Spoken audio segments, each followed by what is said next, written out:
오늘 말씀 제목은 무엇에 익숙하십니까? 라는 제목으로 말씀 전하도록 하겠습니다. 무엇에 익숙하십니까? 여러분 생활의 달인이라는 프로그램 아시나요? 네, 달인이 나오죠. 수많은 달인 지금까지도 지속되고 있는데 달인이란 달인은 다 찾아서 그런지 요즘에는 무슨 이 맛집 소개 프로그램 같은 느낌이 좀 들더라고요. 무슨 뭐에 아무튼 음식점의 요리의 달인 막 이런 걸 찾아서 또 그렇게 하더라고요. 소재가 많이 떨어지긴 했겠죠. 언제부터 방영을 했냐면 2005년부터 방영을 했거든요. 근데 참 신기하게 설교 시작만 하면 꼭 이렇게 귀가 막혀요. 기가 막히게 귀가 막힙니다.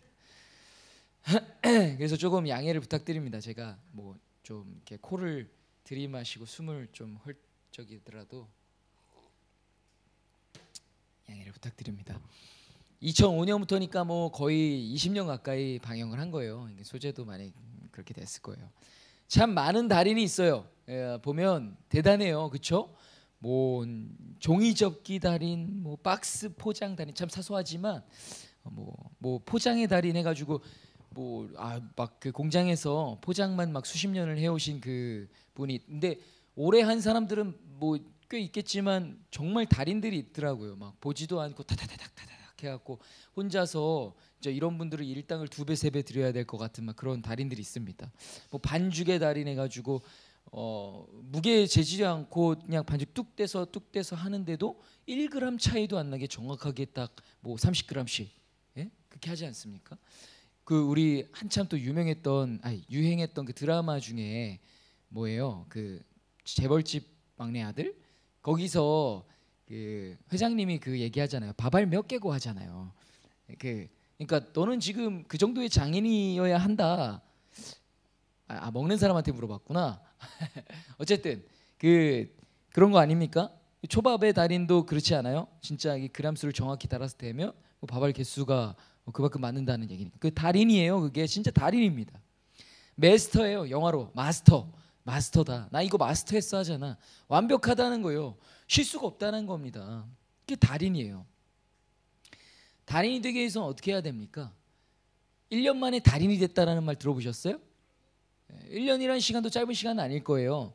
하루 중 엄청난 시간을 할애해갖고 1년을 투자한다. 그러면 그 일도 굉장히 잘하는 일이 될 겁니다. 근데 요 프로그램에 나올 정도의 달인이다. 그러면은 보통은 10년 이상이에요. 장인 진짜 익숙한 거죠. 왜? 끊임없이 그것을 반복했기 때문에 그 일이 굉장히 익숙해진 거예요. 그래서 이 일 하나에 있어서는 달인이 된 거예요. 그 일이 달인이지, 그 달인이 예를 들어 종이접기 달인이 반죽의 달인한테 비빌 수 있습니까? 아니에요. 그 일을 잘하는 거니까. 수천 번 수만 번 그 일을 반복했기 때문에, 예를 들어 반죽의 달인은 빵 만드는 달인은, 제빵의 달인은 그 반죽이 손에 익숙한 거예요. 손으로 그 밀가루를 잡으면 우리는 느낄 수 없는 그 익숙함으로 그 정도를 알아챌 수 있는 그만한 장인이 됐다. 반복했기 때문에, 익숙하기 때문에.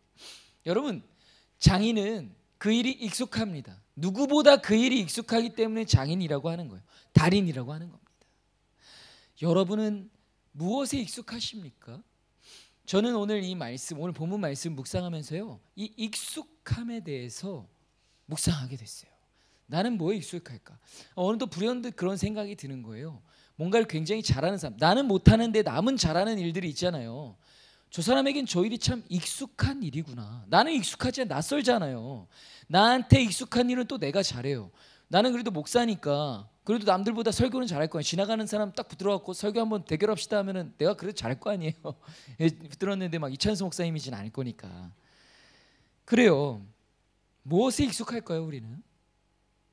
오늘 본문에서 바울이 얘기해요. 뭐라고? 구원의 때가 가까웠기 때문에 깨어 있어라라고 얘기합니다. 언제예요 이게? 무려 2000년 전에, 거의 2000년 전이에요. 그때 구원의 때가 가까웠으니까 깨어 있으라고 했어요. 여러분, 우리는요 늘 깨어 살아갈까요? 깨어 살아갈까요 늘? 그렇다면 늘 깨어있지 못한다면 깨어있을 때가 많을까요? 잠들어 있을 때가 많을까요? 졸 때가 많을까요? 네. 왜 그럴까요? 아니 왜 그럴까요가 아니고 어떤 때가 많을까요? 스스로에게 한번 대답해 보시기 바랍니다. 여러분, 제가 이 잠들어 있지 않고 깨어 있어야 한다, 이 때와 시대를 분별해서 하나님 이 재림의 때를 준비해야 한다라는 이 말씀을 계속해서 이 강단에서 선포하는 이유는요, 그래야 하기 때문입니다. 하나님 그런 마음을 계속 주시는 거예요. 왜 그렇잖아요. 학교에서 수업할 때 졸고 자는 애들 선생님들이 깨운다고요. 근데 그 수업 시간에만 깨워요? 다음 시간에도 졸면 또 깨워야지. 똑같은 겁니다. 이 마지막 때에 대한 설교를 왜 이렇게 자주 하냐? 이단이다. 그게 이단이에요. 선생님들도 그럼 다 이단이지. 잠들 때마다 깨워야 되는 거니까, 졸 때마다 깨워줘야 되니까 이 말씀을 빈번히 전할 수밖에 없는 거. 그래요. 여러분, 우리는 깨어있을 때가 많습니까? 졸며 잘 때가 많습니까? 무엇에 익숙하냐 이 말입니다. 저는 그걸 묵상해 보면서 오늘 이 말씀을 준비하기 시작했던 거예요. 나는 뭐에 익숙할까? 사람은 익숙한 걸 잘한다는 거예요. 내가 잠들어 있는 거에 익숙하다, 그럼 뭘 잘해요? 잠들어 있는 걸 잘해요. 반대로 내가 깨어 있는 거에 익숙한 사람이다, 그럼 뭘 잘하는 거예요? 깨어 있는 걸 잘하는 겁니다. 내가 잘 깨어 있지 못하고 자주 빈번히 졸고 자, 그럼 나는 뭐에 익숙한 사람? 자고 조는 거에 익숙해. 그래서 그걸 잘하는 사람이라는 거예요.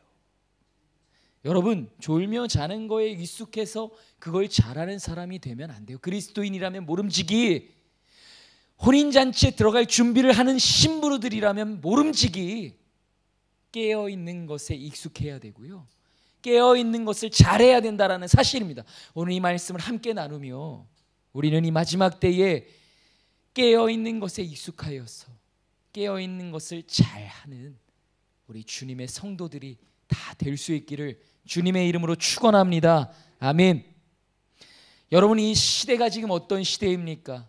이 일주일 새만 해도요, 뭐 조금 신림역 사건은 더 전주였나 조금 애매모호한데 어쨌든요, 이 며칠 새에 신림역 칼부림 난동 사건, 서현역 칼부림 사건, 대전 살인 사건, 이 살인이 진짜 일어났나? 그 예고했던 사람만 잡혔나? 대전. 어쨌든 지금 칼부림 난동 묻지마 살인 사건이요, 이럴 때가 있었나 싶을 만큼요, 악한 영들이 야, 기회다, 지금 내가 들어가서 역사할 수 있는 애들이 이렇게나 많구나, 이 시대가 이렇구나, 좋아, 한번 이 축제를 벌여보자 해가지고 이 난리를 치고 있는 건 아닌가 싶을 만큼, 그 피의자들이 하나같이 하는 말이 뭐예요?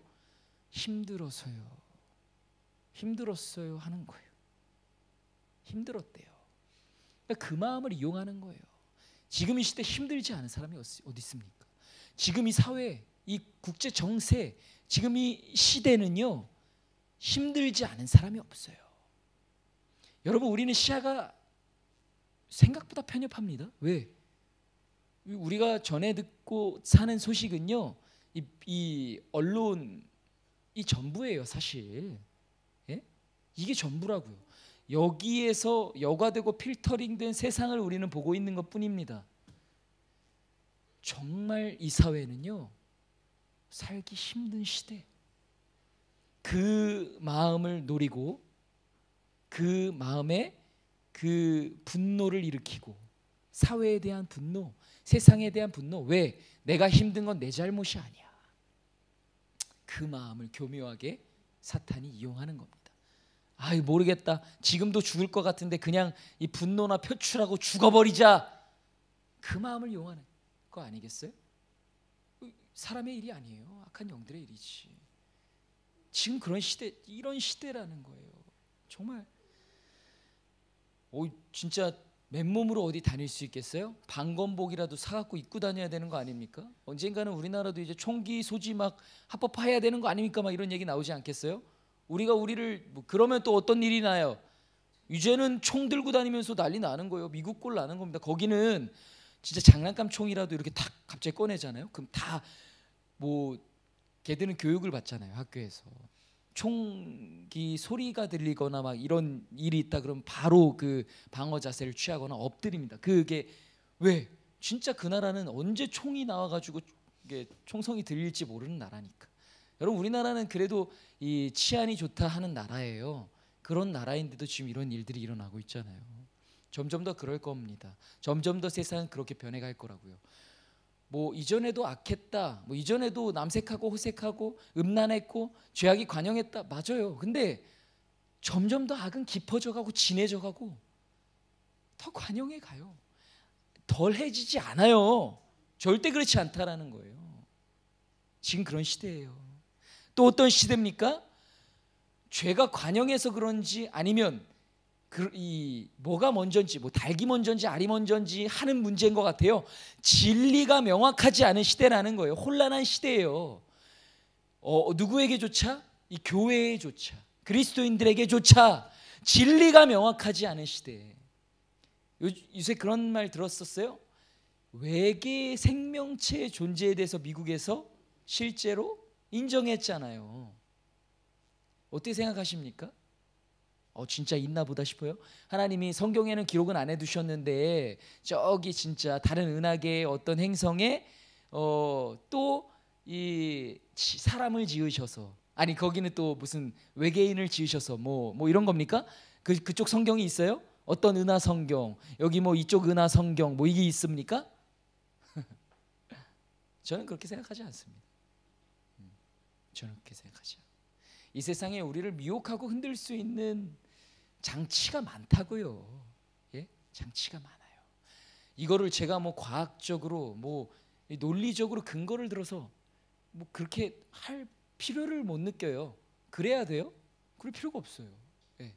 여러분, 세상에서 믿음은 논리적으로 과학적으로 근거를 들어서 설명해 낼 수 있기 때문에 우리가 믿음을 갖고 있는 게 아닙니다. 믿음은 바라는 것들의 실상이요 보이지 않는 것들의 증거니. 보이지 않는 것들의 증거가 믿음 그 자체가 증거라는 거예요. 다른 증거가 없다는 겁니다. 우리는 유한하고 이 유물론적인 세계관을 가지고 믿음을 가져서는 안 돼요. 영적인 거예요. 보이지 않아도, 확실치 않은 것 같아도, 비가시적이더라도. 무슨 말?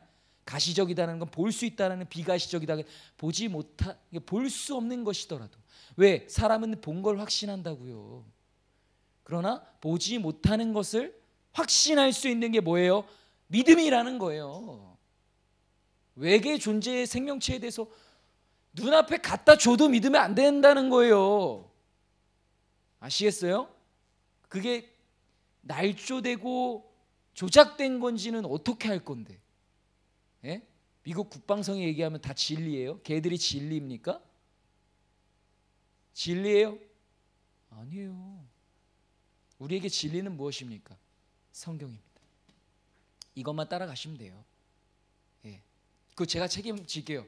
아니면 제가 피해 보상해드리겠습니다. 이게 진리예요. 이것만 따라가시면 돼요. 예.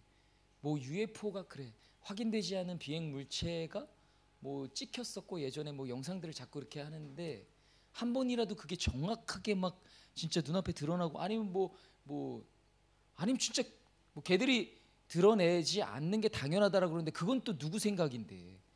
걔들이 드러내는 건 왜 당연하지 않아요? 드러낼 수도 있지. 그리고 또 왜 우리보다 더 다른 행성에 있는 다른 생명체는 왜 우리보다 더 훨씬 더 진보한 생명체라는 그런 전제를 두냐고요. 다 그런다고요. 그럴 거라는 추측을 하는 거예요. 그건 억측 아니에요? 뭘 근거로 그런 얘기를 하는 건데? 뭐 여기까지 올 수 있다면 그러는 거예요? 그렇습니다, 여러분. 속지 마십시오. 네, 진리는 성경 하나예요. 지금 진리가 명확하지 않은 혼란한 시대라는 거예요. 진짜 혼란한 시대예요. 이러니까 흔들리는 거예요. 예, 이러니까 막 한때 막 그런 거 있었잖아요. 뭐 예수의 무덤에서 뭐 뭐라, 예? 역사적으로 예수가 뭐라 이런 얘기들이 막 또 대두됐을 때가 있었다고요. 아니라고요. 그런 것들은 우리의 믿음을 흔들 수 있는 증거가 되지 못해요. 여러분, 그게 우리에게 믿음이 우리의 신앙의 증거가 되는 것입니다. 여러분, 제가 그 빈번히 또 예를 들어 설명해 드렸던 게 있잖아요. 사랑하는 사람이 만약에 정말 안 좋은 일을 당했어요. 근데 그래도 계속 제 부부 관계를 하면서 사랑을 했어요. 나중에 아이가 생겼는데 이게 누구 아이야? 유전자 검사 한번 해야 되는 거 아니야 할 거예요? 믿는 거죠. 네, 믿는 거예요. 사랑이 그죠? 믿는 거라고요. 네. 부부 관계가 그렇지 않아요? 물론 그만큼 돈독한 부부들이 많지 않겠지만 증거가 없다고 부부의 이 서로를 확신하지 못합니까? 부부는 믿어주는 사이 아니에요? 그게 믿음, 신뢰, 그 관계, 하나님과의 관계, 믿음, 그 신뢰의 관계. 우리는 그 관계에 있어야 돼요. 이 진리가 명확하지 않은 혼란한 시대인데 우리는 그 관계에 놓여져 있어야 된다는 거예요. 또 어떤 시대입니까? 그래서 그리스도인으로서 살아가기가 너무 힘든 시대라는 거예요. 변질된 변종 그리스도인들이 넘쳐나기에 진짜 참된 그리스도인들로서 살아가기가 힘들어요. 왜? 제가 진짜 그리스도인인지 내가 진짜 그리스도인인지 언젠 또 뭐 좀 긴가민가 하기도 하죠. 왜? 권사님이 자주 얘기하지만 아니 저 사람은 신앙생활도 잘하는 것 같고 근데 복을 많이 받았어. 신앙생활 잘해서 나보다 잘해갖고 복 받은 건가? 아니면 뭐 이유가 뭐지 막 하는 거예요. 그렇게 생각하니까 이유를 잘 모르겠죠. 그게 아니니까. 어떻게 알아요? 아니에요. 힘든 시대입니다. 지금 이 시대가 그런 시대라는 거예요. 그렇다 보니 깨어있기보다 잠들기 쉬운 시대가 이 시대라는 겁니다. 잠들어 있는 시대예요. 영적으로 이만큼 잠들어 있는 시대가 있었을까 싶을 만큼 우리 대한민국의 복음이 전해지고 교회가 세워지며 뜨거웠던 그 복음의 풍요를 누려서 정말 전례가 없는 세상에서 이 한국이 동방의 이 복음의 처소 아니었습니까? 이 시간이 흐르고 지나 지금 이때까지 왔는데 우리 교회들은 지금 어떤 상태입니까? 이거는 제가 뭐 너무 일축하는 거 아니냐 하겠지만 그렇지 않은 것 같아요. 잠들어 있는 것에 익숙한 시대가 지금 시대예요. 그래서 우리는 깨어 있어야 하는데 왜 깨어 있어야 합니까? 첫 번째 이유는 그거예요. 혼인잔치에 들어가야 되기 때문이에요. 혼인잔치에 들어가야 되기 때문입니다. 그래서 잠들어 있는 것에 익숙해지면 안 된다는 거예요. 잠들어 있으면 혼인잔치에 들어갈 수 있습니까? 들어갈 수 없어요. 물론 졸 수 있어요. 이 열처녀 비유에서도 보여지지만요. 졸아요. 미련한 처녀들만 조는 게 아니라 슬기로운 처녀들도 존다고요. 다 졸았어요. 졸면 그래도 깨기가 그래도 수월한 거예요. 잠들면 깨기가 어려워요. 잠들면 깨기가 어렵다는 거예요. 잠들어 있는 것에 그래서 익숙해지면 안 된다는 겁니다. 그걸 잘하는 그리스도인들이 되면 절대로 안 된다는 거예요. 졸아도 잠들어도 우리는 뭘 반복해야 됩니까? 깨는 것을 반복해야 한다는 겁니다. 잠시 졸 수는 있지만 계속해서 내 영혼을 깨워야 한다는 거예요. 그걸 반복해야 된다는 거죠. 그게 익숙해져야 된다는 거예요. 그 몸부림이, 그 발버둥이, 그래야 나는 깨어있는 것을 잘하는 그리스도인이 되어 간다라는 겁니다. 잠드는 것을 반복한다, 조는 것을 반복한다, 거기에 익숙해진다, 그걸 잘할 수밖에 없어요. 반대로 그 발버둥, 깨기 위한 발버둥, 깨기 위한 몸부림을 반복하고 그걸 잘하는 그리스도인이 되면 결국엔 나는 깨는 것을 잘하는 그리스도인이 될 수밖에 없는 거예요. 여러분, 그래서 우리는 혼인잔치에 들어가야 하기 때문에 우리는 깨어 있어야 하는 겁니다. 둘째로 우리는 왜 깨어 있어야 할까요? 이 영적 전쟁터에서 살아남기 위해서는 깨어 있어야 된다는 거예요. 그리고 또 살아남기 위해서도 그렇지만 살리기 위해서예요. 여러분, 이 전쟁을 생각해 보세요. 우리는 함께 싸우는 이 운명 공동체입니다. 영적 전쟁을 함께 싸워 나가는 거예요. 군대 다녀 나만 군필자네. 자, 요즘에 DP 막 그 또 알죠? 그 넷플릭스에서 드라마라고 그래야 되나? 아무튼 그 군대 전쟁에서 이 보초 근무를 선다고요. 저도 이제 그 초병 근무 서고 했는데 제일 힘든 근무가 새벽 2시에서 4시 근무예요. 예, 초소를 막 가는 길이 왜 거기 가로등을 안 세우는지 모르겠는데 가로등이 없어요. 그래서 거의 한 1km 정도를 걸어가야 돼. 1km까지는 아니구나. 몇백 미터 정도를 걸어 들어가 가지고 그 상황소에 들어가서 초병 근무를 서야 되는 건데 그때 그래도 신학생인데도 불구하고 무서워요. 산이라는 곳이 되게 그렇잖아요. 막 그 군대라는 그 지역이 또 좀 약간 그런 것 같아요.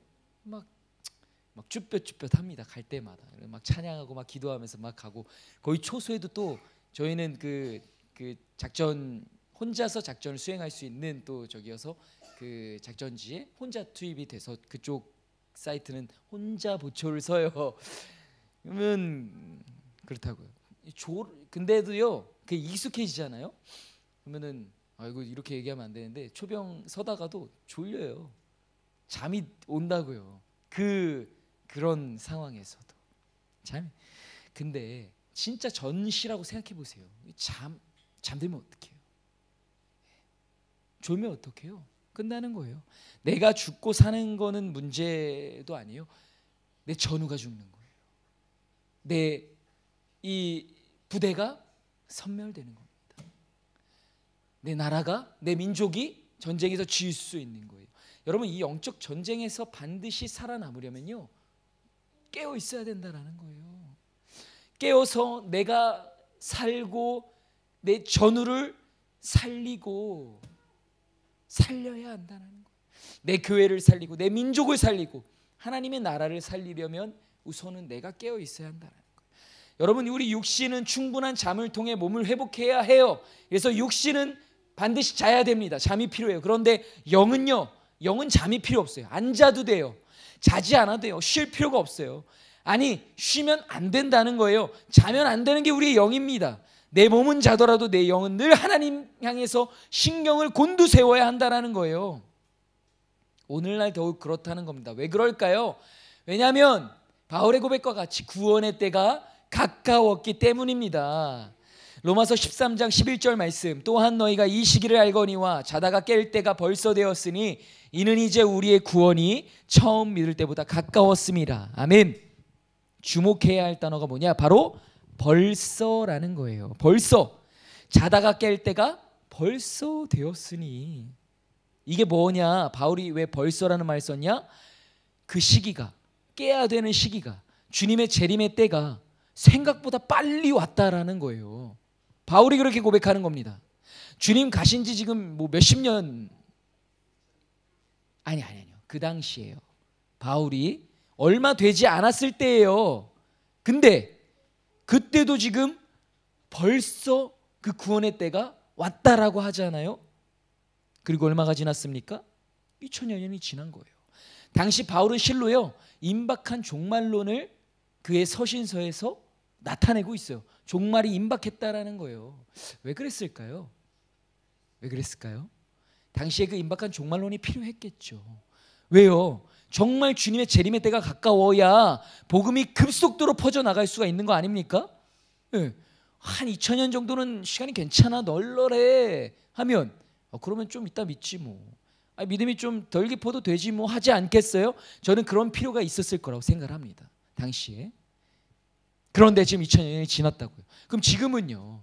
지금 2000년 정도 지났는데 뭐 금방이다라고 했는데 2000년이 지났으면 지금도 2000여 년 더 지날 수도 있을 거라고 생각하십니까? 그렇진 않은 것 같아요.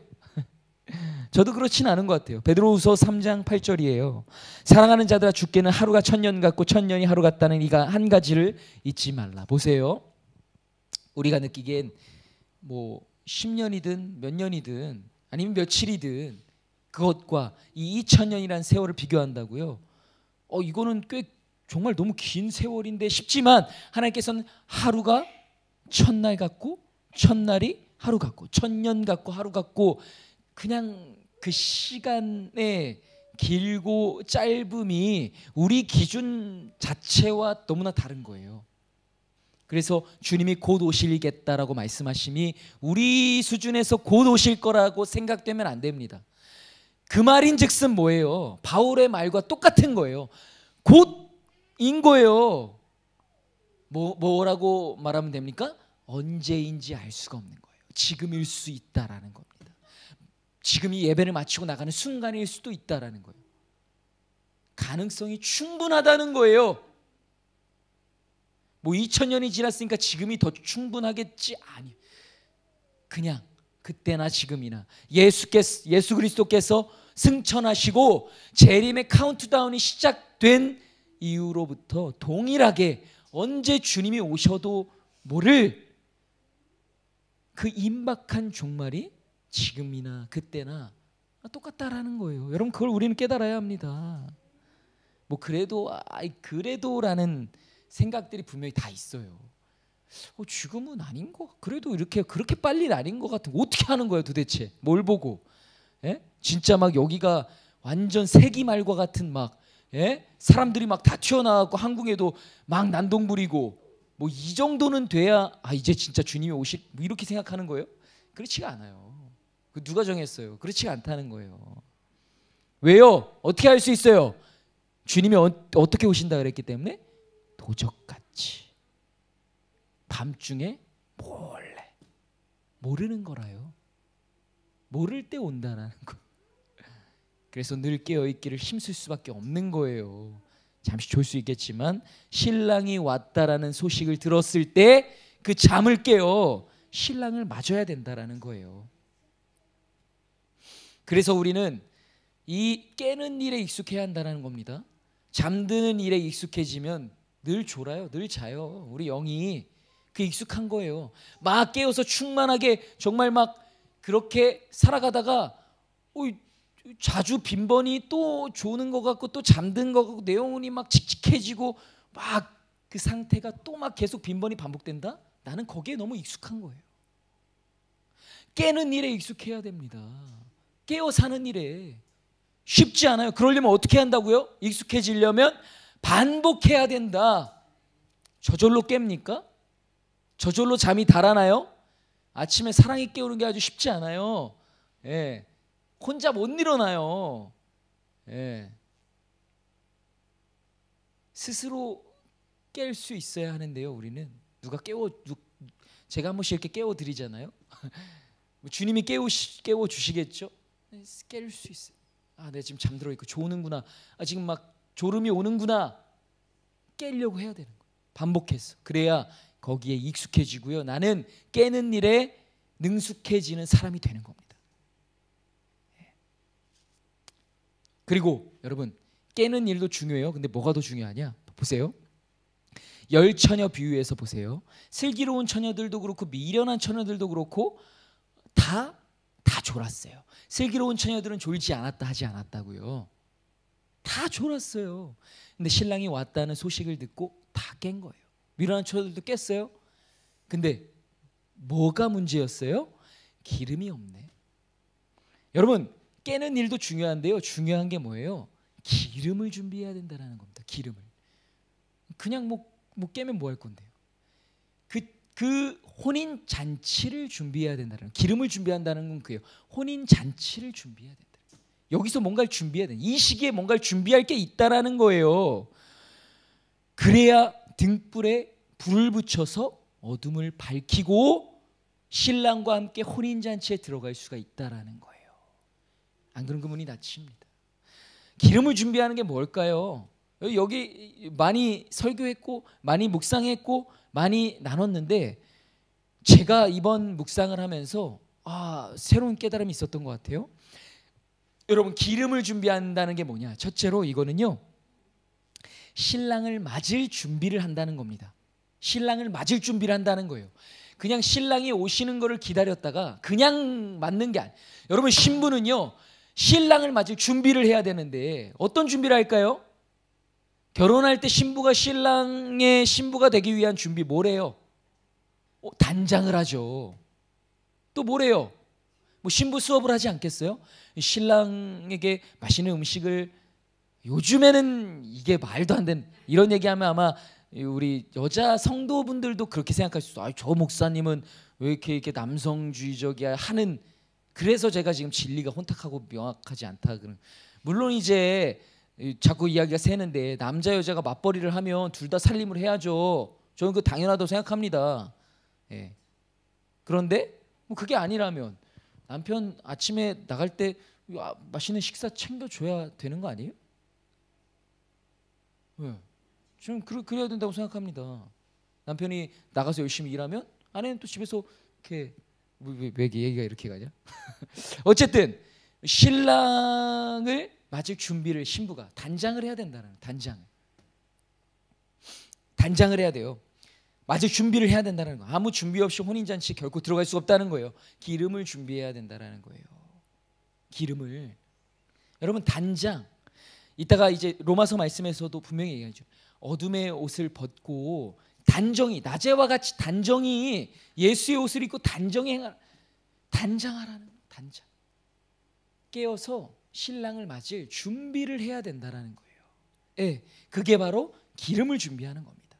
혼인잔치에 들어갈 준비를 하는 거예요. 신랑을 맞을 준비를 하는 거예요. 여러분 묵상해 보십시오. 내가 신랑을 맞을 준비를 어떻게 하면 좋을지 묵상해 보시기 바랍니다. 두 번째로요, 어둠을 밝힐 능력을 갖추는 게 기름을 준비하는 거예요. 어둠을 밝힐 능력을 갖추는 거예요. 여러분 등불을 가지고 있다고 해서 어둠을 밝힐 능력이 있다고 할 수 있어요? 없어요. 여러분 이건 본질적인 능력을 상실한 겁니다. 등불은 기름이 있어야 불이 붙어요. 기름이 없으면 불이 붙지 않는다고. 이 등불 누구에게도 있었어요? 미련한 철원들에게도 등불은 있었어요. 근데 기름이 없는 거예요. 등불을 밝힐 능력이 없는 거예요. 어둠을 밝힐 능력이 없는 거죠. 여러분 우리는 어둠을 밝혀야 하는 등불로 지음받은 존재들이에요. 근데 조건이 있다고요. 기름이 필요하다라는 겁니다. 어둠을 밝힐 능력이 있어야 된다는 거예요. 그 능력을 준비하는 게 신랑을 맞을 준비하는 거예요. 혼인잔치를 기름을 준비하는 겁니다. 이런 묵상을 했습니다. 아무리 장사 잘 되는 음식점이라고 해도요, 새벽 내 신선한 재료들을 다 준비해 놓잖아요. 다 준비해요. 막 신선한 재료들을 막 다 오늘 나갈 저기에 따라서 다 준비를 해놔요. 그래야 장사를 할 수 있지. 준비하지 않으면 하루 장사 공치는 거죠. 아무리 유명한 음식점이면 뭐예요. 여러분 요즘엔 그리스도인이라는 표지가 다 있지만, 교회를 다니고 신앙생활을 하지만 어둠을 밝힐 능력이 있습니까? 능력이 없는 거예요. 기름이 없는 거죠. 기름을 준비하지 않고 있기 때문에. 어둠을 밝힐 능력을 준비하고 있지 않기 때문입니다. 우리는 기억해야 돼요. 여러분 기름을 준비하며 깨어 있어야 한다는 사실을 기억하시기 바랍니다. 아시겠습니까? 그래서 우리는 어떻게 해야 됩니까?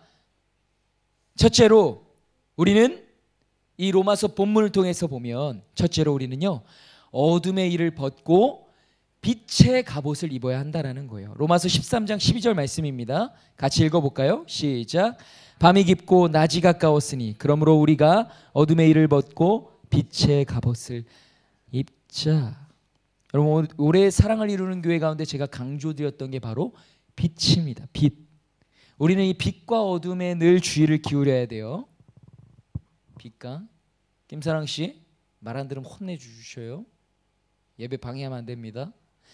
빛과 어둠에 늘 주의를 기울여야 된다는 거예요. 왜? 잠들어 있는 것과 깨는 것은 빛과 어둠에 참 연관이 있어요. 여러분 빛이 뭡니까? 예수 그리스도, 말씀, 빛. 제가 이거 한 세트로 얘기 드렸잖아요. 요한복음에서 말씀이 곧 빛입니다. 말씀이 곧 예수 그리스도입니다. 예수 그리스도가 곧 빛입니다. 여러분 이것과 깨어있는 것, 깨어있는 이게 다 세트라니까요. 여러분 잠들어 있는 것과 예수 그리스도 어울립니까? 잠들어 있는 것과 빛, 잠들어 있는 것과 말씀 어울려요? 어울리지 않아요.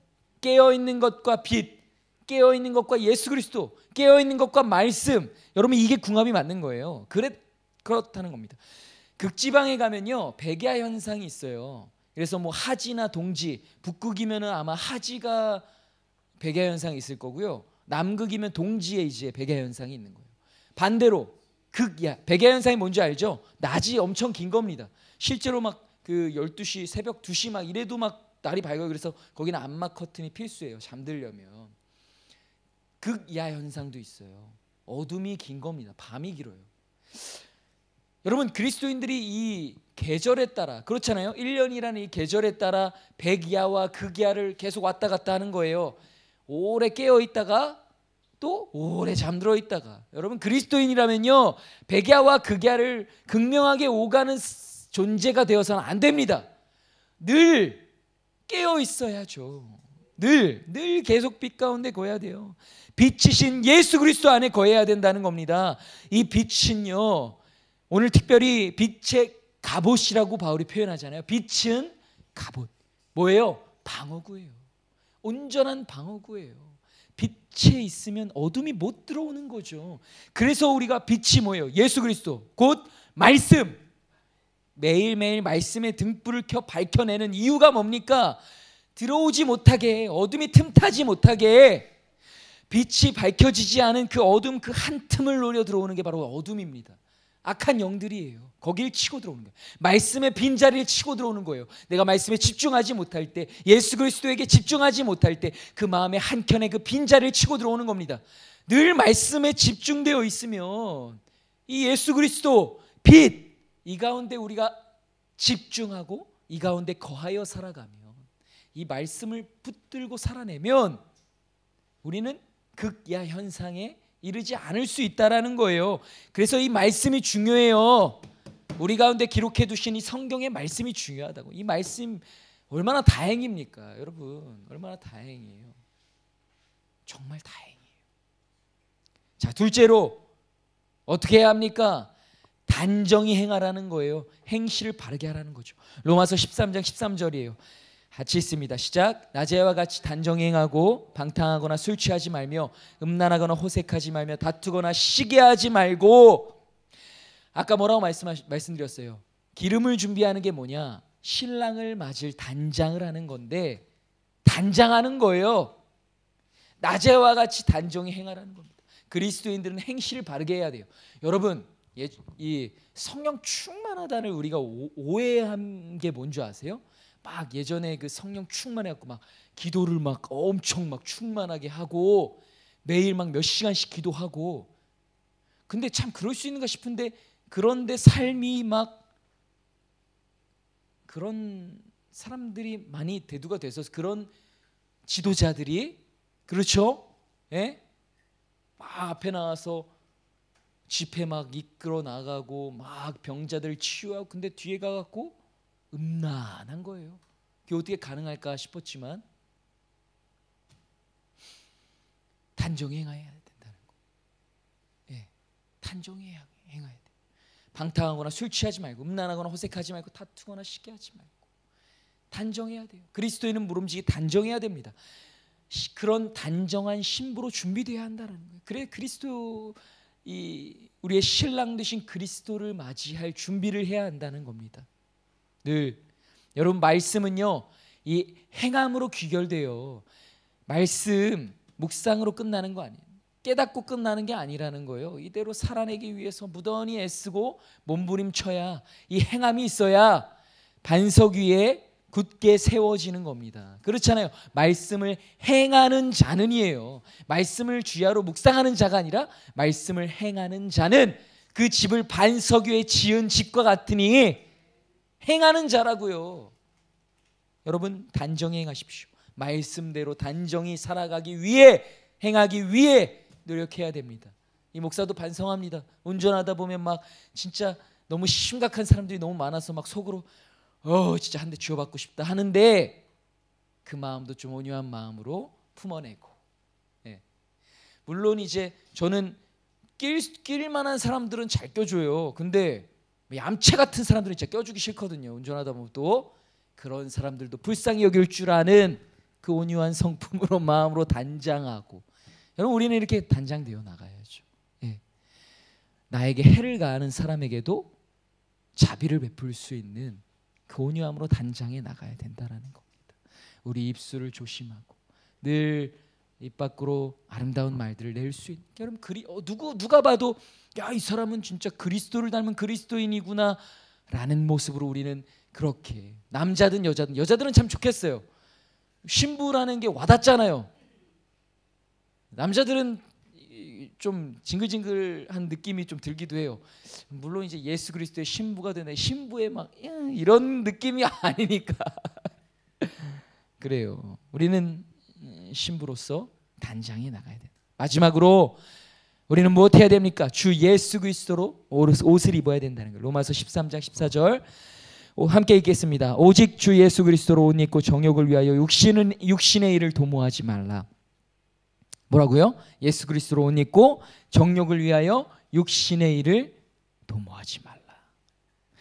제가 요 근래 제가 원래 그런 프로그램을 좋아하나 모르겠어요. 하트 시그널이라는 프로그램이 있어요. 남자 여자들이 이렇게 서로 짝을 맞추는 예능 프로그램이죠. 같이 합숙하면서 서로 막 좋은 감정들을 나누고 막 이렇게 사랑을 싹 틔우는 거예요. 재밌어요. 근데 보세요. 얘들도 막 얘기를 해요. 처음에 누군가에게 호감을 막 느꼈는데 알아가면 알아갈수록 또 좋아지는 사람이 생긴다고요. 여러분, 그 첫사랑, 첫눈에 반하는 사랑이 좋은 걸까요? 아니면 익숙해져서 깊어지는 사랑이 좋은 걸까요?